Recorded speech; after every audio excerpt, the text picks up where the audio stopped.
Senhora senadora presidente Rose Freitas, satisfação ser presidido por Vossa Excelência, senadora Ataídes, senhores senadores, senadora Ana Amélia, senhoras senadoras. Ontem, a Câmara dos Deputados aprovou definitivamente a PEC 241. E no debate encontramos exageros dos dois lados.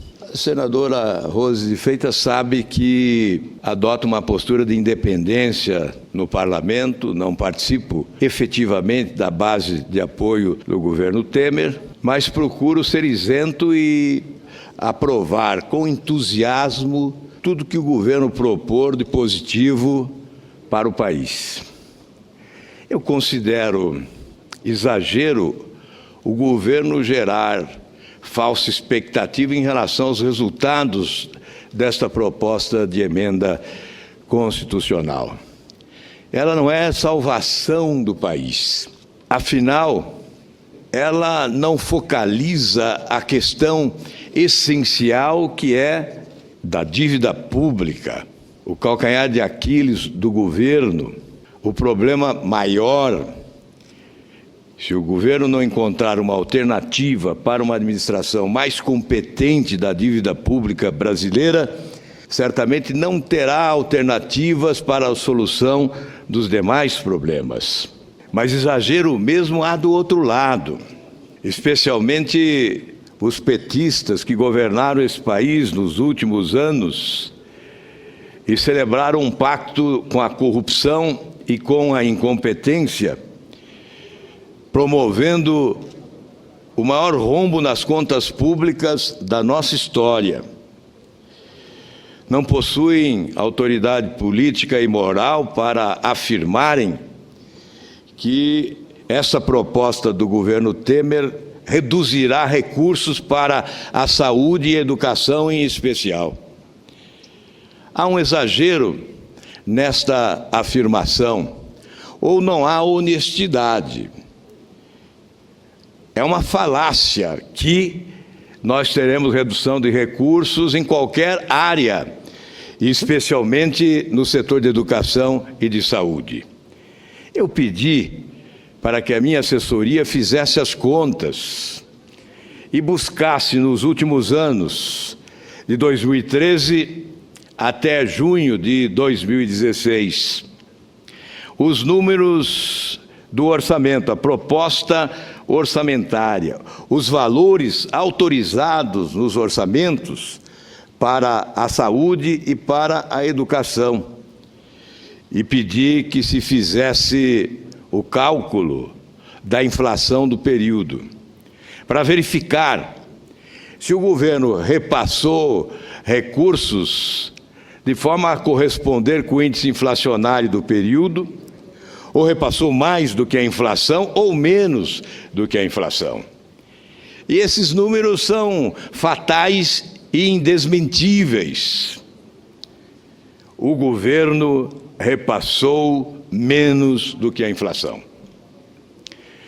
Portanto, se esta PEC já existisse, vigorasse e fosse respeitada, a saúde pública de 2013 a 2016, metade de 2016, teria 10 bilhões de reais a mais do que teve. Portanto, como afirmar que esta PEC vai reduzir os recursos da saúde? Eu não sei como não possuem nem mesmo o constrangimento de fazer uma afirmativa como esta, já que repassaram valores insignificantes diante da grandeza do serviço de saúde pública necessário ao povo brasileiro. Basta verificar o orçamento. A partir de 2004, o governo repassou, nos primeiros anos, 2%. 2% do orçamento para a saúde. Depois, 3% e, finalmente, 4%. 4% para a saúde. Neste ano de 2013, por exemplo, 2014, 2015 e 2016. enquanto que para juros e serviços da dívida, o governo gastou 45% em 2013, 44,7% em 2014, 46% em 2015 e 45,4% em 2016, portanto, 10 vezes mais do que repassou ao serviço de saúde pública. E da mesma forma, educação. Da mesma forma, educação. Na educação, também a partir de 2013, até junho de 2016, o valor proposto pelo Poder Executivo para 2017 é de 105 bilhões de reais e 652 milhões. Está no projeto de lei orçamentária para 2017. E se nós corrigíssemos pela inflação do período, nós teríamos 120 bilhões 988 milhões de reais. Portanto, nós teríamos 15 bilhões a mais para o setor de educação. Em síntese, o governo não vinha corrigindo pela inflação. Hoje fala que a PEC congela os recursos para a educação e para a saúde. Não congela. Estabelece uma regra para a limitação dos gastos de forma global, sem definir o setor a ser excluído por iniciativa da administração federal. Mas mesmo que se aplicasse no setor de saúde e de educação a regra da correção pela inflação, nós teríamos, repito, 10 bilhões a mais nesse período para a saúde e 15 bilhões a mais para a educação. Então, o argumento é falacioso. E eu recebo, senadora Rose de Freitas, mensagens de estudantes. Por favor, vote contra a PEC 241. E aí eu respondo, mas por quê? Porque os nossos direitos estão sendo feridos, estão reduzindo os recursos para a educação. É uma mentira deslavada. Há estudantes ocupando escolas. E na capital do Paraná, Curitiba, um deles foi assassinado numa dessas ocupações. Um jovem de 16 anos perdeu a vida numa dessas ocupações e colocam como razão prioritária para a ocupação das escolas a redução dos recursos para a educação em razão da aprovação da PEC 241. Isso é desonesto, isso é perverso, isso é desumano. É preciso fazer política com mais altivez e dignidade. Não se faz política desta forma, sem sustentação nos fatos, sem a comprovação da realidade. O que nós estamos apresentando aqui são números oficiais. Eu não inventei esses números das dotações orçamentárias, dos valores autorizados pelo orçamento. Eu não inventei os índices da inflação nesse período. É simples fazer a conta. O governo vinha repassando recursos aquém dos necessários se houvesse correção da inflação. Portanto, eu repito, enfatizo, se essa PEC já vigorasse antes, nos anos anteriores, de 2013 até a metade deste ano, nós teríamos repassado para a saúde 10 bilhões a mais e para a educação 15 bilhões a mais. Eu concedo a parte à senadora Ana Amélia com satisfação. Senador Álvaro Dias, a racionalidade do seu pronunciamento, como foi da senadora Rose de Freitas, nesta tarde, a nossa tentativa, da mesma forma como eu tentei, de alguma maneira também abordar, de convencer as pessoas de que o futuro poderá ser outro sem esta PEC, e um outro futuro muito pior. E não é aí uma projeção de uma pessoa que vá querer fazer uma tempestade em copo d'água. Não, nós temos que ter racionalidade. Mas a racionalidade, lamentavelmente, não é necessariamente uma atitude daqueles que querem fazer disto um cavalo de batalha político-ideológico. Não há nenhuma razão própria. Assim como foi no começo de que o governo ia acabar com Bolsa Família, que havia golpe, essas narrativas foram todas sucedendo-se e morrendo pela sua inconsistência. Essa eu espero também morra, pela inconsistência da racionalidade. 2 mais 2, senador Álvaro Dias, continuam sendo 4, e o governo diz que é 5. Então, não adianta e nós vamos ter esse déficit do jeito que é. Então, nós não podemos brigar com os números nem com a matemática. Não podemos brigar com a situação caótica do desajuste fiscal deixado pelo país e que hoje está perpassando em várias unidades. Para os estados e municípios foi feita a lei de responsabilidade fiscal. Vossa Excelência foi governador do seu estado do Paraná, mas o país não teve limites e o governo foi perdulário, gastou, não tinha planejamento, não tinha prioridade, nada. Uma obra começava por um valor e terminava pelo dobro do valor, senador Álvaro Dias. Isso é que levou o país a essa situação. Então, eu fico confortada que Vossa Excelência venha trazer também racionalidade, mas, lamentavelmente, para aqueles ouvidos que não querem entender, fazem questão de não entender, para não perder o discurso, porque o discurso é político, fora Temer, não vai adiantar a nossa tentativa de colocar racionalidade nesse debate. Muito obrigado e parabéns, senador. Eu que agradeço a Vossa Excelência e cumprimento também pelo pronunciamento há pouco desta tribuna, colocando inteligência na análise desses fatos.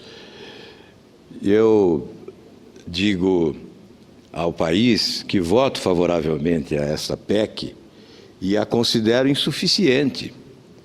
Eu gostaria de algo ainda mais rigoroso, mais profundo, amplo, no sentido de controlar os gastos públicos, porque se instalou em Brasília um governo realmente perdulário e promíscuo, que tem como matriz um balcão de negócios que possibilitou o aparelhamento do Estado, o loteamento dos cargos públicos, promovendo o gigantismo da estrutura da administração federal e semeando o péssimo exemplo, porque essa usina de escândalos de corrupção foi clonada e foi transplantada para muitos estados e municípios brasileiros. A escassez de executivos competentes na atividade pública brasileira, ao lado desse sistema promíscuo que estabelece uma relação desonesta entre os poderes, partidos políticos, grupos empresariais, exatamente este cenário de mediocridade pública levou o país a essa crise sem precedentes na nossa história, maltratando demais o povo brasileiro, com uma inflação perversa, com recessão, com desemprego, que se torna devastador para grande parte das famílias trabalhadoras deste país. É pouco, sobretudo, porque não toca na dívida pública. Até agora, o governo não apresentou uma alternativa para uma administração mais competente da dívida pública brasileira, que está consumindo quase a metade do que arrecadamos.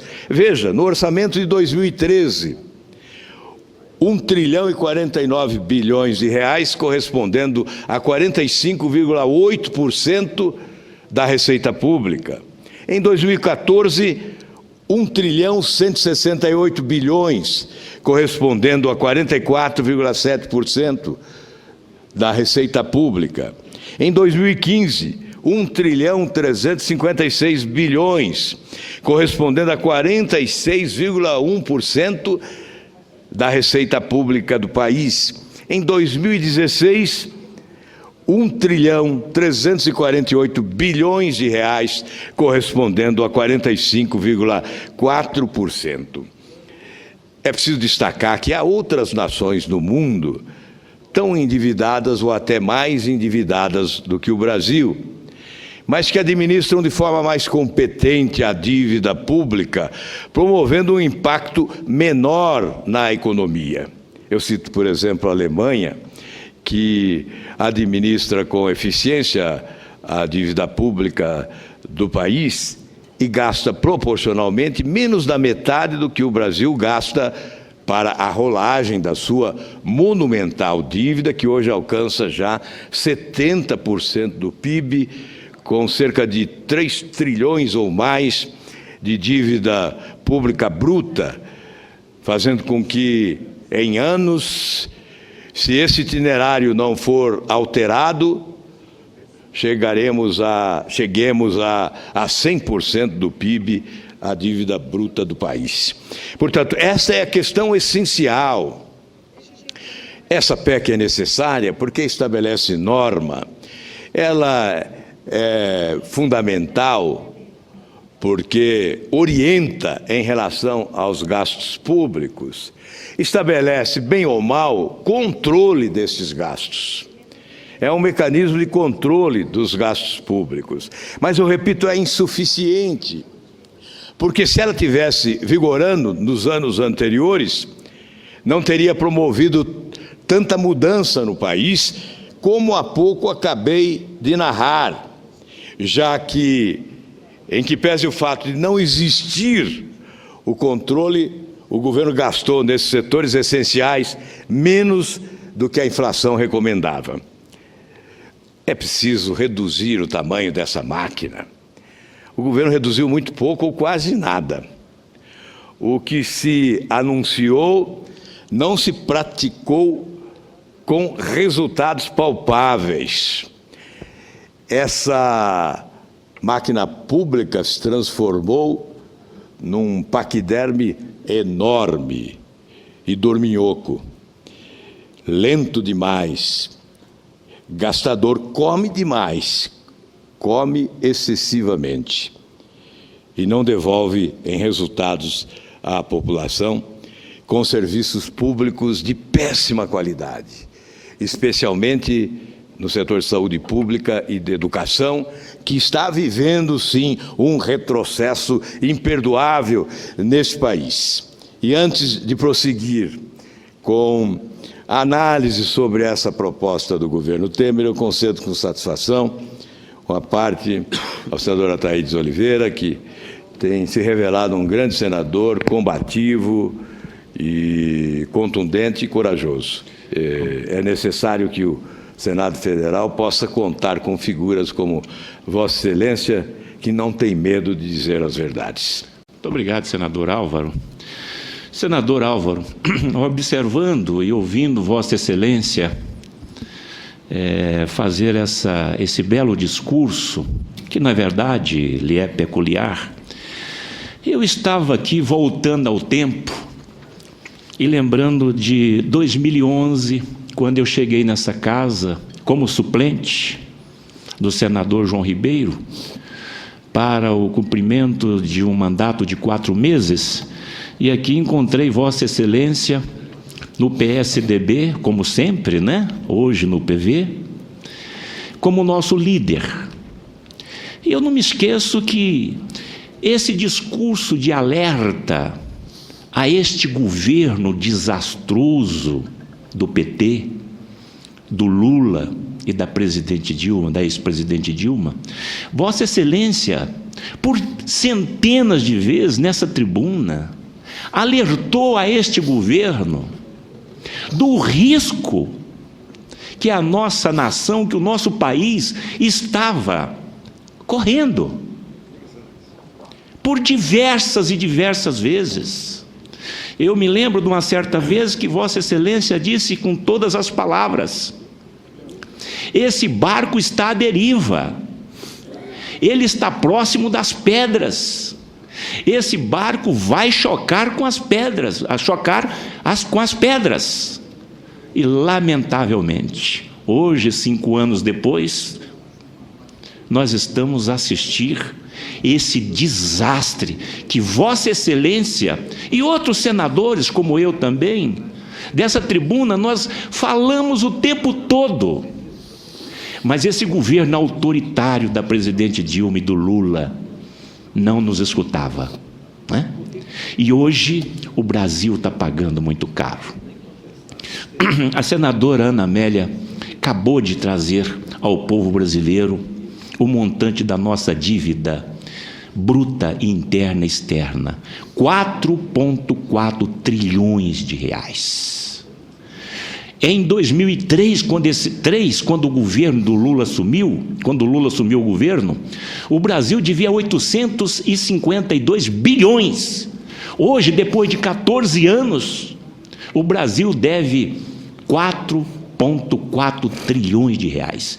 E esse é o grande problema do nosso país hoje. É a dívida pública. Esse é o grande problema. O Lula e a Dilma achou que o Brasil fosse deles e começou a gastar dinheiro. Também me lembro, senador Álvaro, de Vossa Excelência, dessa tribuna, quando ninguém se falava nos empréstimos secretos, Vossa Excelência falava dessa tribuna sobre os famosos empréstimos secretos. Bilhões de dinheiro público, dinheiro do povo, dinheiro do contribuinte, para agradar alguns governos comunistas, não é?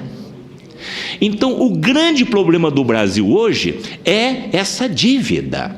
O ano passado nós pagamos mais de 500 bilhões só de juros dessa dívida, para uma receita corrente líquida de 1,221 trilhão de reais. Ou seja, como que o ministro Mantega e outros ministros, Mercadante, Companhia Limitada, como é que nenhum deles chegaram no Lula e na Dilma e disseram para eles: olha, esse dinheiro um dia vai acabar? Como é que ninguém fez isto? Ou se alguém fez, se alguém o fez, eles não quiseram escutar. E o dinheiro acabou. Essa história da PEC agora, a PEC 241, eu estava chegando e cheguei à conclusão, senador Álvaro, que no Brasil hoje nós temos 166,3 milhões de pessoas com idade ativa, de 14 a 80 anos.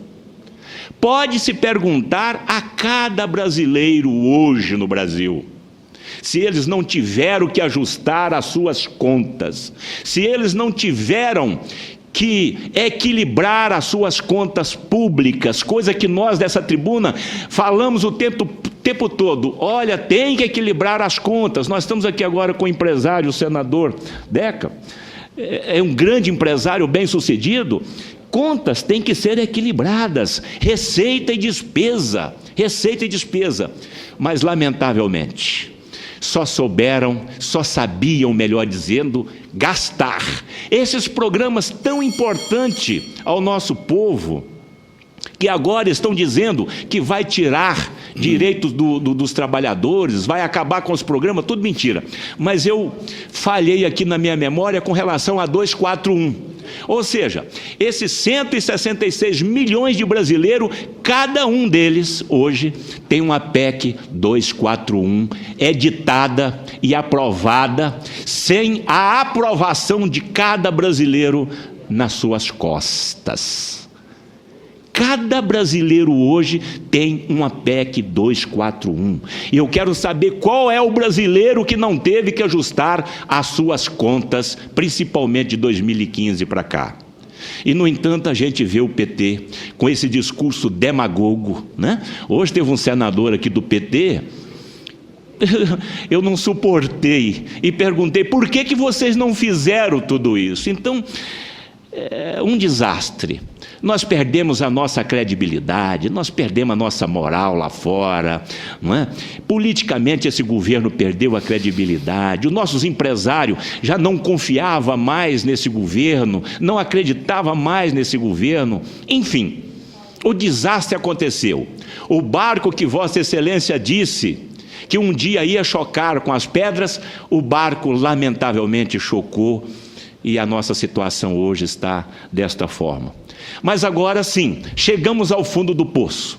A medida provisória 241, como Vossa Excelência disse, não é o todo, não vai resolver o problema do Brasil, evidentemente que não.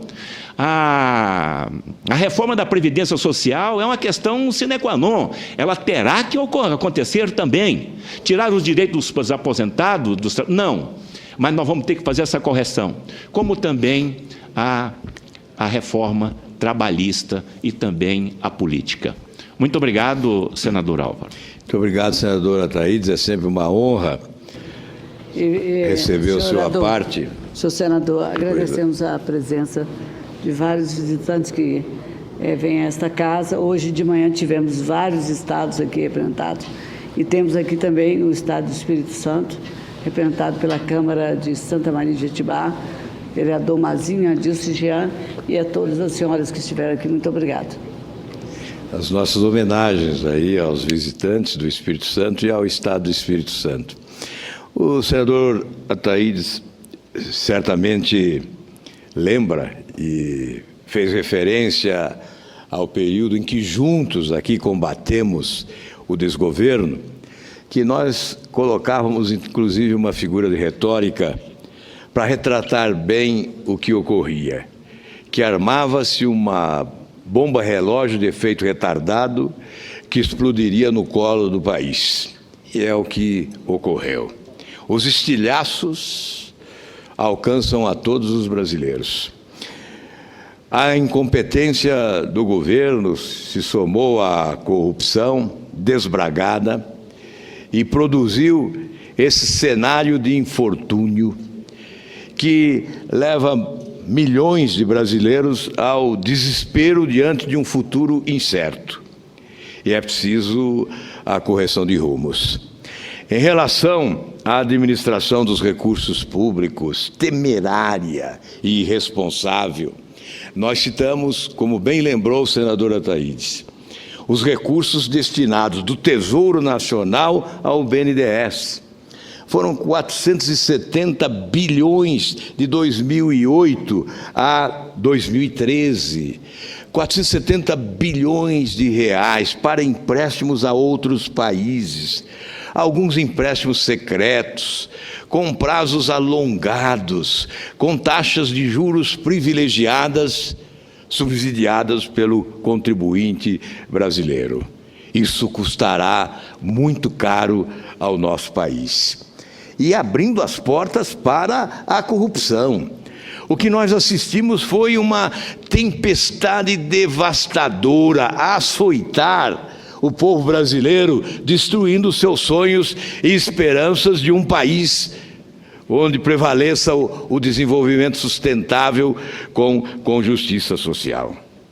A outra falácia, eu peço permissão à presidente para poder prosseguir um pouco mais. A outra falácia é afirmar que nós estamos congelando os recursos por 20 anos. É uma falácia que tem que ser repudiada. Primeiro, porque não se trata de congelamento. Trata-se de correção conforme os índices inflacionários. E nada mais justo do que isso. Porque na casa do cidadão brasileiro, se ele gastar mais do que arrecada, que recebe, evidentemente ele irá sossobrar. Na empresa, o empresário irá à falência. E no país não pode ser diferente. Mas não se trata de cláusula pétrea, que não se fale em congelar por 20 anos. Essa proposta não vai sobreviver 20 anos. A nossa realidade é dinâmica. É evidente que esta proposta poderá, inclusive pelo próximo presidente, eleito em 2018, se entender necessário alterar, o Congresso Nacional poderá alterar, não é cláusula pétrea. Ora, onde está a definição tratar-se de cláusula pétrea? Se os resultados da aplicação desta proposta não forem satisfatórios, nós poderemos nos manifestar e o governo certamente tomará a iniciativa de propor a mudança. A evolução do cenário econômico, somado ao resultado das eleições de 2018, poderão produzir um ambiente para nova reflexão sobre esse tema. Portanto, não é cláusula pétrea. Ninguém pode afirmar que será por 20 anos. No momento, o governo está propondo a alternativa que tem.